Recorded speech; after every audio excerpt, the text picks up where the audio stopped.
Nada más una pregunta, si alguien me puede responder. Quedó claro que el examen lo trasladaron para el 28, ¿verdad? Sí, doctor. Ok, gracias. Doctor, Nada más una que... pregunta. Sí. ¿Usted me puede mandar el documento que vamos a leer hoy por correo? Es que como todavía no estamos en el Teams, no nos sale el documento disponible. Ok, Leonardo, entonces lo que voy a hacer, vos como representante te voy a enviar todo lo que he pasado y lo que he subido. Yo Sí, tengo yo un lo puedo asunto compartir por familiar, el grupo de WhatsApp. tengo un problema familiar un poco serio, entonces le pido al equipo de TEI que me dé más soporte. Entonces le agradezco que te voy a mandar toda la información para que ninguno de ustedes no tenga la información pertinente. Muy amable. Ok, gracias. A ver, denme un segundo.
Listo, ¿pueden ver mi pantalla?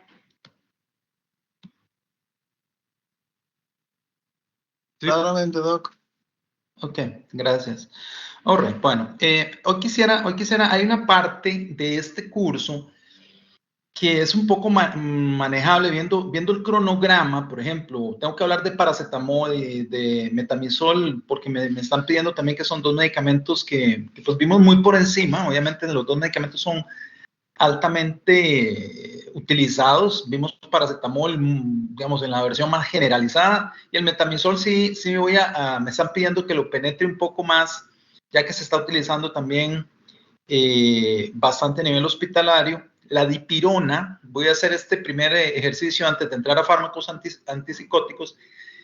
La dipirona se había dejado de usar porque causa granulocitosis, causa problemas asociados a trombocitopenia, también trata problemas muy importantes de leucocitos caídos o leucopenia. Sin embargo, debido a que en esta área de medicamentos antiespasmódicos, la mayoría de las compañías farmacéuticas no han experimentado productos novedosos o más nuevos, ha vuelto a ser un medicamento de uso hospitalario. Así que me ha pedido la decanatura que lo vuelva a retomar, porque sí se está usando. Yo lo he visto también usando, pero tiene muchos efectos secundarios. Entonces, a partir posiblemente de la segunda sesión, no lo tenía programado, pero como me lo pidió la decanatura, lo vamos a incluir en el proceso. Cuando vi el programa, pensé que era generalidades, pero que lo quiere un poco más profundo. Dicho esto, les voy a terminar con el contexto de antipsicóticos. Un poquito, si ven, pues no estoy muy en el programa, trato de avanzar un poco por las condiciones de tiempos, pero la idea mía es que ustedes tengan la información básica que yo doy en esta virtualidad para la toma de examen. O sea, aquí no se va a preguntar nada que no se haya visto en clase, en esta clase virtual. Entonces, dicho esto, en el caso de los antipsicóticos, me tomé la libertad de que este documento de 2018 me llamó mucho la atención porque trae a un especialista en medicina legal y forense, un médico de familia, español. Yo soy muy dado como han visto ustedes, a este tipo de literatura.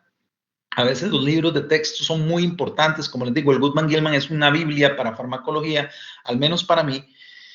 Pero siento que la experiencia clínica a veces es muy importante también refrendarla con el aspecto teórico. Es por eso que les comparto repasos y análisis de lo que habitualmente yo busco en Internet, busco en lo que es información que algunas veces a nosotros en Latinoamérica nos llega un poco tarde. Este es un documento del 2018.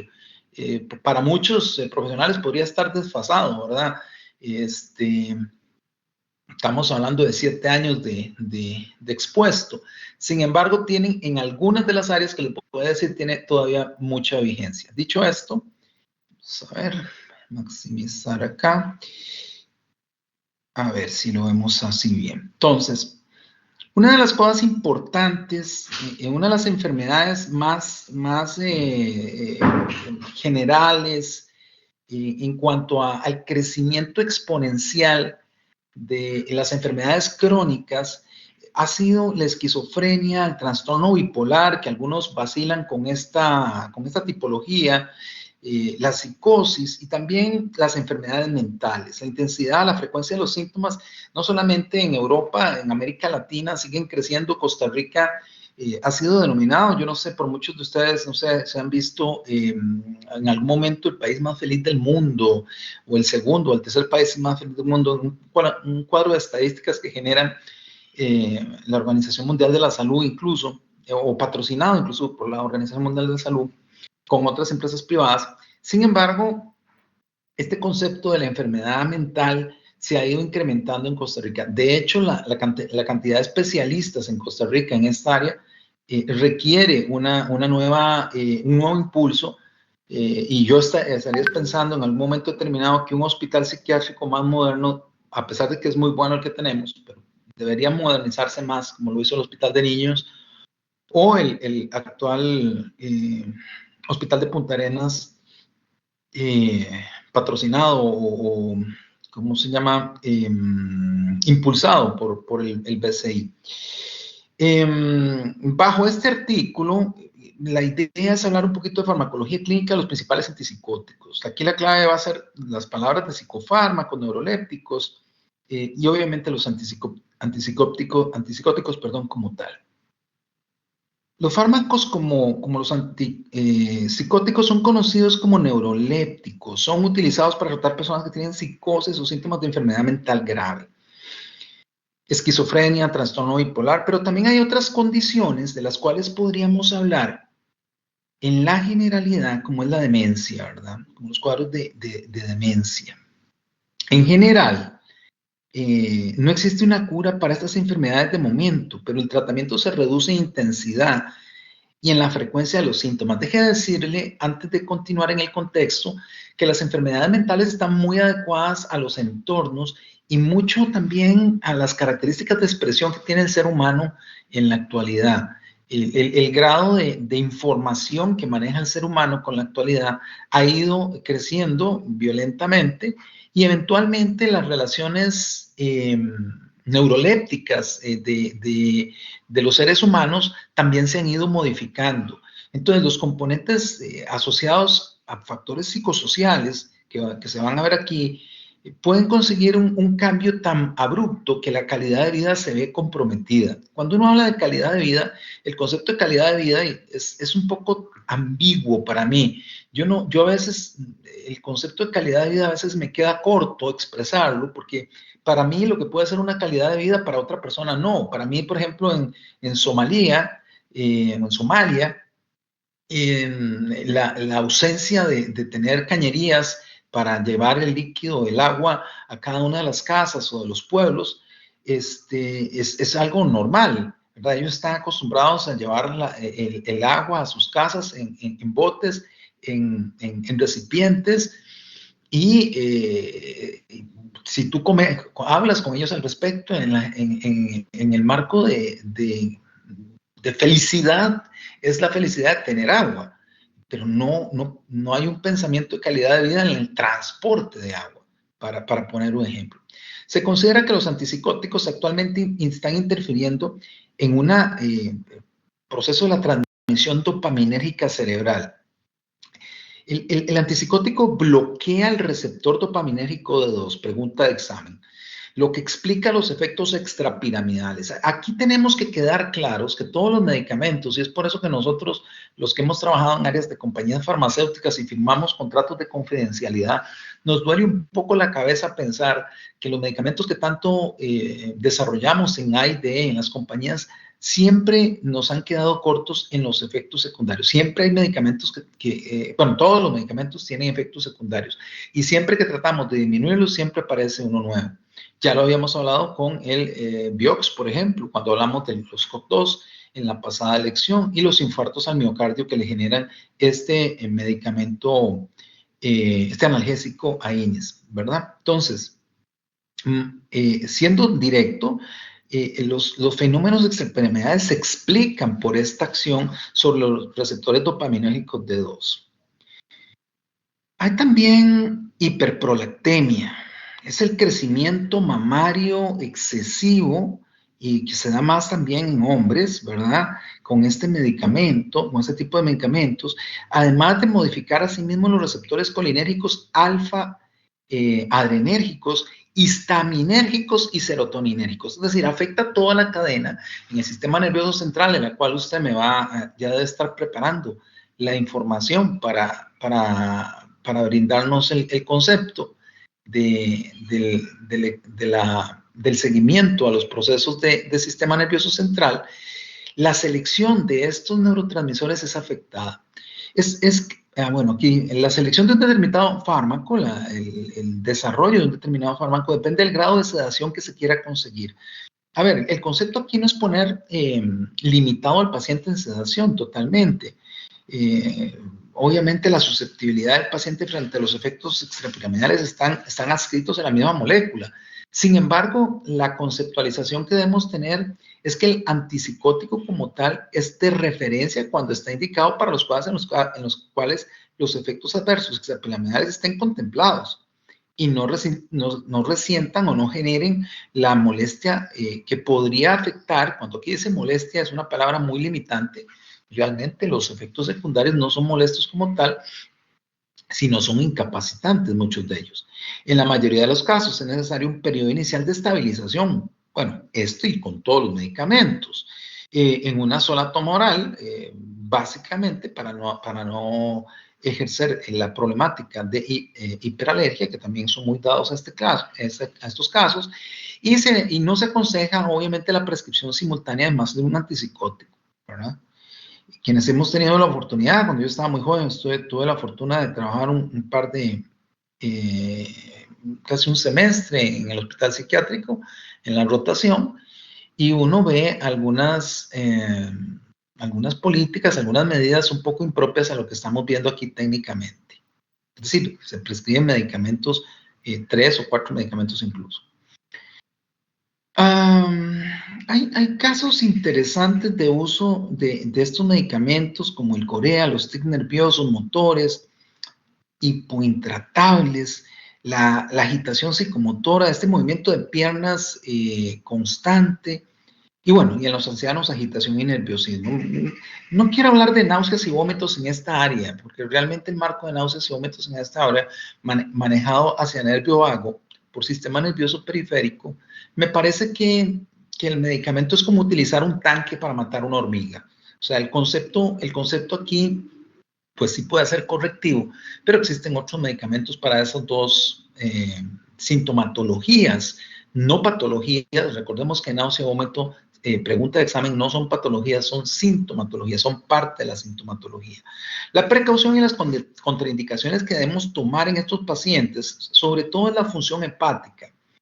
El IRA, la insuficiencia renal también, enfermedades cardiovasculares, obviamente enfermedad de Parkinson, depresión, si se tiene, miastenia gravis, hipertrofia prostática por obviamente las condiciones asociadas al IRA, o susceptibilidad de glaucoma de ángulo estrecho. ¿Por qué motivo? Porque básicamente todos estos están afectando el sistema nervioso central y se está afectando el sistema nervioso central, está afectando toda la línea neuroléptica propia del organismo, incluyendo, como dije, todos los agentes asociados o los actores asociados a los neurotransmisores que hemos visto. La fotosensibilidad es una de las condiciones claras también. Yo a veces veo, aunque profesionalmente me dedico a otra área hace mucho tiempo, pero sí profesionalmente veo que este es uno de los factores, la fotosensibilidad, que irradia un efecto negativo en muchos medicamentos, incluyendo estos. Es importante que el médico tratante hable de esto por el riesgo de la fotosensibilidad con el paciente. Obviamente, embarazo o lactancia, preferible evitarlos.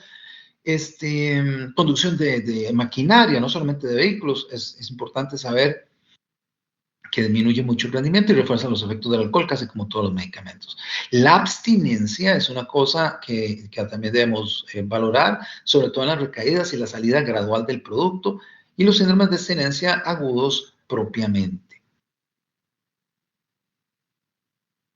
Las interacciones de estos medicamentos son mucho farmacodinámicamente, más que farmacocinéticamente. Y la pregunta de examen es muy relacionada a esto, porque la interacción medicamentosa puede volverse truculenta en muchas de las relaciones con otros medicamentos. Los mielodepresores y los absorbentes, los analgésicos AINES, los anestésicos generales, que tengo que verlos con ustedes, los ansiolíticos hipnóticos, los antagonistas de canales de calcio, que ya los vieron a nivel de cardiovascular, obviamente los alfa-adrenérgicos, los antagonistas de receptores de angiotensina 2, hasta los antiácidos antiarrítmicos, sobre todo los que prolongan el intervalo QT, que les recuerdo es uno de los más importantes, sobre todo generalizados a la situación de arritmias cardíacas, quinidina, antibióticos, antidepresivos, antidiabéticos, antipilépticos, antifúngicos, antihipertensivos, vasodilatadores, antihistamínicos, antimuscarínicos, antipalúdicos, antipsicóticos, antiulcerosos, antivíricos. Y entonces usted me dice, doctor, pare ahí todo, mejor póngale todos los productos.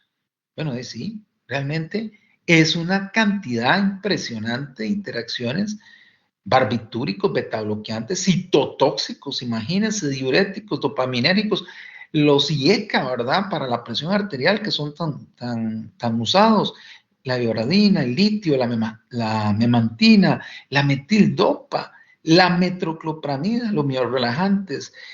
Bueno, si seguimos ahí hablando, es una cantidad exagerada de familias asociadas a este fin. El grupo 1 se compone normalmente por clorpromacina, levomepromacina, que es la conocida como metotrimapracina, y la promacina. Todas las familias, ustedes ven, tienen la terminación macina. El grupo 2 estamos con las pericacina y la pipotiacina. Ambas son muy utilizadas, por cierto, en Costa Rica. El grupo 3 tenemos la flufenacina, la perfenacina, el clorperacina y el que más se usa en Costa Rica, el trifluoroperacina. Estos medicamentos, además de otros grupos químicos, suelen asemejarse a las fenotiacinas, por eso tal vez le podría sonar a usted.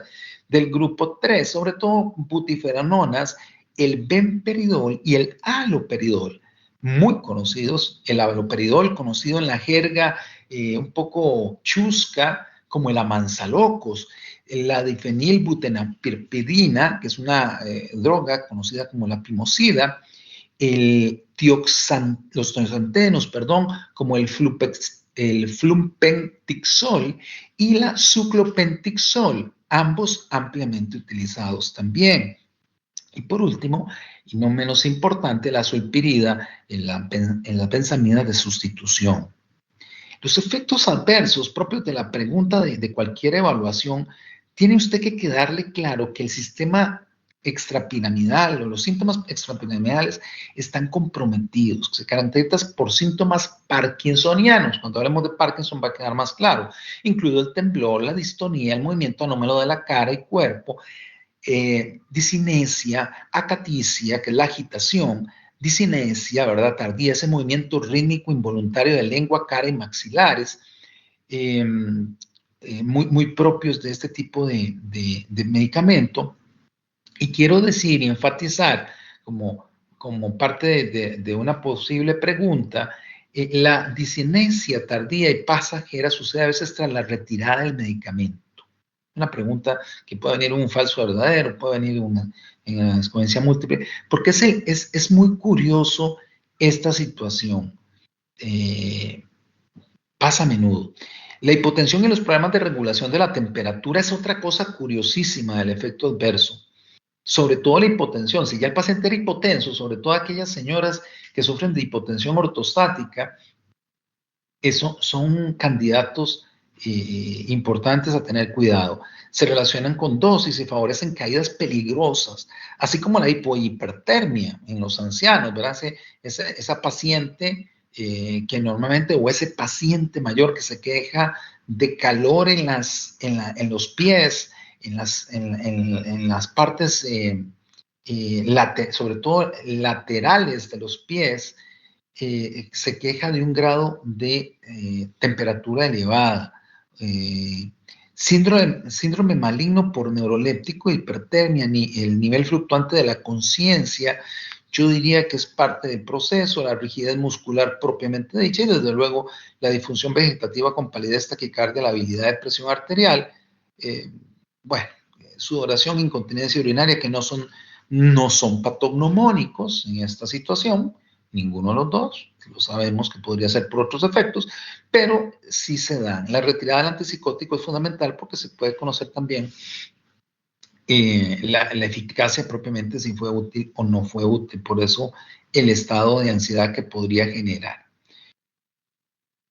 Otros efectos adversos que para mí no son tan preponderantes son la somnolencia, la apatía, la agitación, excitación, insomnio, cefalea, confusión, trastornos digestivos, porque muchos medicamentos dan esto. La congestión nasal, síntomas muscarínicos, algunos muy raramente, glaucoma de ángulo estrecho, que hay que tener mucho cuidado, pregunta de examen, los síntomas cardiovasculares, los efectos endocrinos, y aquí sí quiero parar un poquito.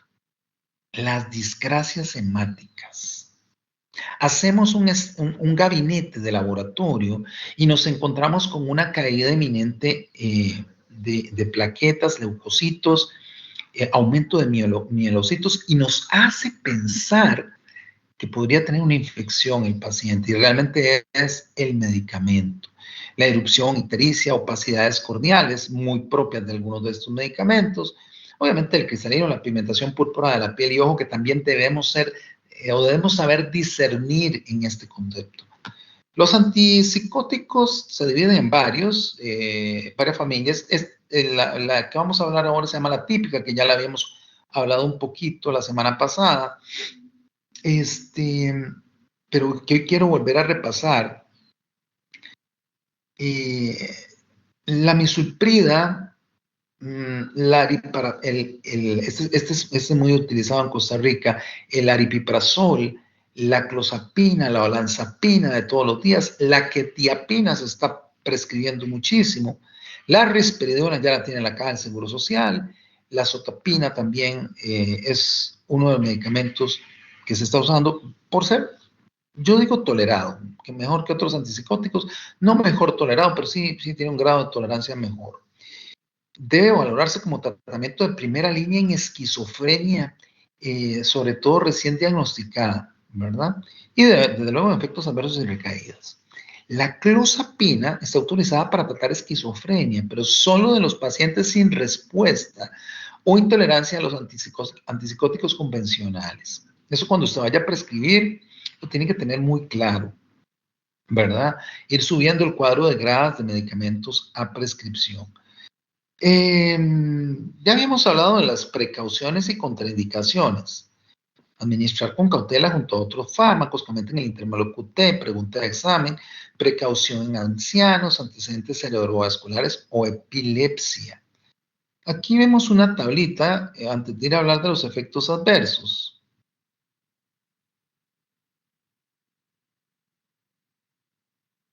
Que presenta el antipsicótico, el principio activo, el nombre del principio de la molécula, lo ideal en posología diaria, los efectos secundarios y las observaciones. Me gustaría que esta tablita la tengan nítida, clara, diáfana, porque es para mí muy importante dentro de la evaluación de conocimiento suyo. Por ejemplo, la pimosida tiene una posología bastante interesante, 2 miligramos al día, es causante de arritmia grave. Entonces, si yo en un caso clínico le pongo que el paciente tiene un cuadro de esquizofrenia y el paciente ha venido a nosotros con una dosificación de pimosida, yo esperaría una resolución suya importante de abstenerse de seguir con este medicamento y explicar las razones por cuál no lo debe usted prescribir o mantener. Entonces, raramente, por ejemplo, en estos casos, los productos farmacéuticos no tienen las especificaciones tan claras debido a que la mayoría de estos productos tienen una interacción medicamentosa, como dije, altamente descrita, ¿verdad? Entonces, es muy importante que esto lo manejemos con bastante propiedad. Los clásicos, por ejemplo, que ya los habíamos hablado, la perfenacina, por ejemplo, 2 a 24 miligramos, genera, ¿qué es lo que yo necesito de usted? Que usted me diga, mire, esto genera extra pirimadalismo, ya no lo dije, extrapiramidalismo, o sea, acción de crecimiento de los problemas extrapiramidales. Es ciertamente, posiblemente menos sedante, posiblemente lupus eritematoso sistémico se podría generar, sí, pero es un medicamento altamente prescrito en el cual tenemos que validar que el paciente no esté a la orilla o al margen de tener algún tipo de estos padecimientos como efectos nocivos. Ya aparecen todos los medicamentos. Los que están en amarillo, por cierto, por si alguien me pregunta, son los que habitualmente a este estudio que hizo esta revista, de este volumen, esta información, son los que obviamente se están utilizando más y son los que hemos hablado hoy como los atípicos. La clozapina, por ejemplo, que me interesa mucho. Miren usted, la clozapina genera agranulocitosis, una miocarditis. Entonces usted me podrá decir, bueno, doctor, ¿podría ir yo utilizando el producto en un riesgo-beneficio? Pero habiendo una gran cantidad de productos, es mejor no exponerse, sobre todo con los efectos antimuscarínicos, por ejemplo, de la clozapina, que son ya muy conocidos. La lazapina, altamente prescrita en Costa Rica. Usted me dice, le voy a dar lazapina a un paciente con Parkinson. La pregunta en el examen estaría mala, ¿no? Porque no, o sea, más bien aumenta, exacerba o desarrolla más la sintomatología del Parkinson. Paciente, no digo yo, la misma lazampina con paciente mayor de 70 años que tenga, por ejemplo, crecimiento anormal de la próstata, un prostatismo, pues no le vamos a dar este medicamento hasta no resolver el problema de la próstata, porque va a generar incontinencia urinaria. Entonces, la risperidona que les dije, muy utilizado en la caja del Seguro Social, 0.5 miligramos por día, insomnio, agitación. Usted me dirá, disfunción sexual, sí, pero es un producto que hay que conversarlo con el paciente, porque si le puede generar un problema inclusive de su nivel de relación de pareja, si no está claro que esto puede generar este tipo de problemas. Uno que se está usando mucho, por cierto, el amilosupride, aquí también problemas gástricos severos, idiosincráticamente genera ansiedad. Entonces, aquí hay varios que yo quiero que los manejen en forma adecuada eh, para su uso. ¿Dudas?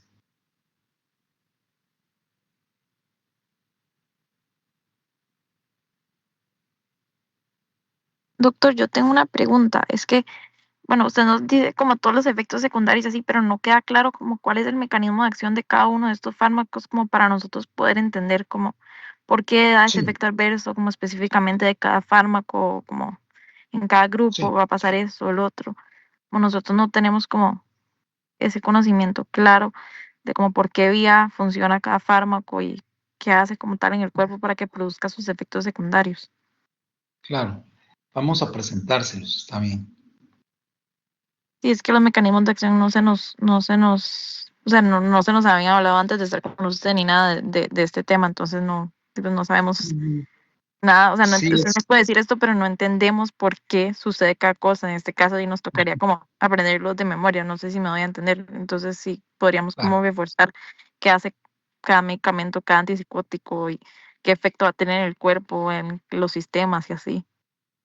Sí, sí, digamos, yo te entiendo, como es una farmacología general, básicamente uno lo que hace es hacer la generalidad del uso. Por ejemplo, cuando inicié la presentación de este anexo de esta revista, dije la acción que tiene a nivel general de los neurotransmisores, o sea, los medicamentos en general, su mecanismo de acción está en la afectación de estos neurotransmisores, ¿verdad? Pero de acuerdo con usted, buscaremos la forma de generarles mayor cantidad de información, de materia, entendiendo que esta es una farmacología general. O sea, para ver antipsicóticos, habitualmente, por ejemplo, o ver cualquiera de los productos farmacéuticos, pues la farmacología podría tardar más de 23 semanas, que es lo del curso nuestro, pero con mucho gusto trataremos de enfocárselo más y hay muchas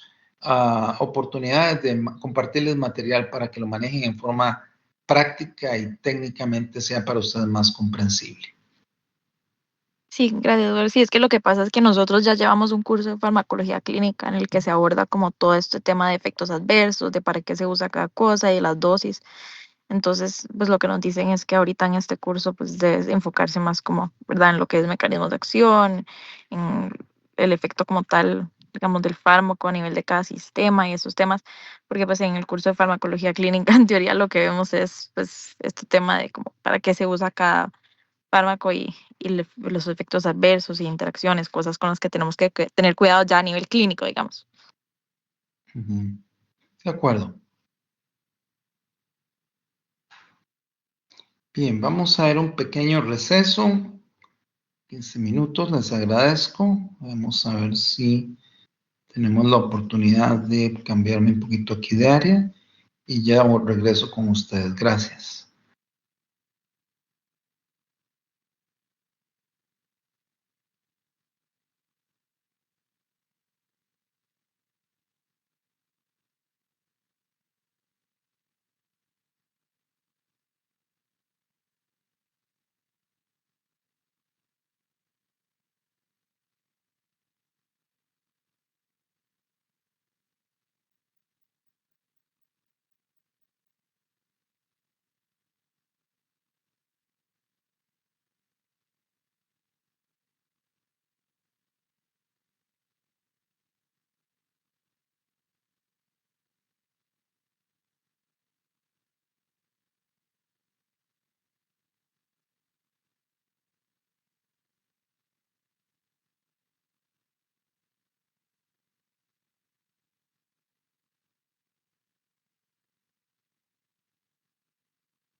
Mm-hmm.